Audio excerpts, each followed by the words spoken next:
ভাই আর একটি সত্য কথা চলে মিথ্যে শেষ হবে শুনেন দিয়ে কি বলতেছি আমি তুলে ধরতেছি।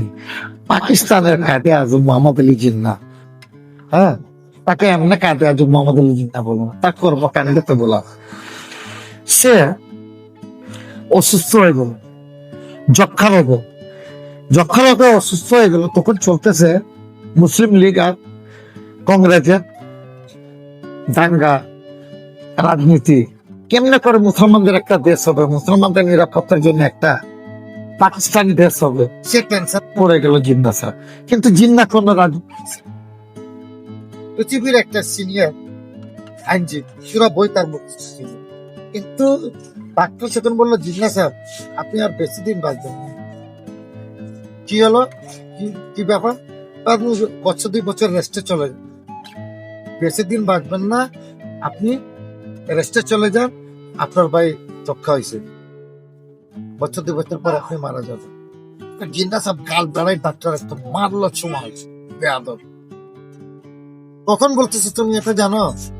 তোকে ডাক্তার ঘাবড়াই গেল, বলে কি রে ভাই, কি আমি কি দোষ করি? বলে শোনো, এই যে তুমি আমাকে বললা, এই যে তোমাকে থাপ্পড়টা যে দিলাম, কেন দিলাম জানো? এই কথাটা যেন কাউকে না বলো। বলতে গেলে এই কথাটা তোমার মনে পড়বে। একদম থাপ্পড় দিচ্ছেন। আজকে যদি কোনো ধরনের কানে যায়, এ লোক সে আমার মৃত্যুর, আমার ভাগ পাকিস্তান চিন্তা করবে না, আমার তোর কথা চিন্তা মৃত্যু মারা যাবে, ইন্ডিয়াকে বুঝেছে চলে যাবে। দেখেন মুসলমান করতে চান। এরপরও কি পাইলাম ভাই, পশ্চিম পাকিস্তান।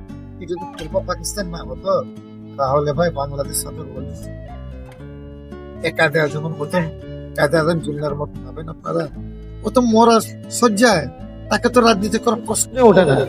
তারপরে চিন্তা করতেছি না মুসলমানদের নিরাপত্তার জন্য জন্য। একটা কি So, লিডার মোহাম্মদ আলী জাতির জিন্নাহ।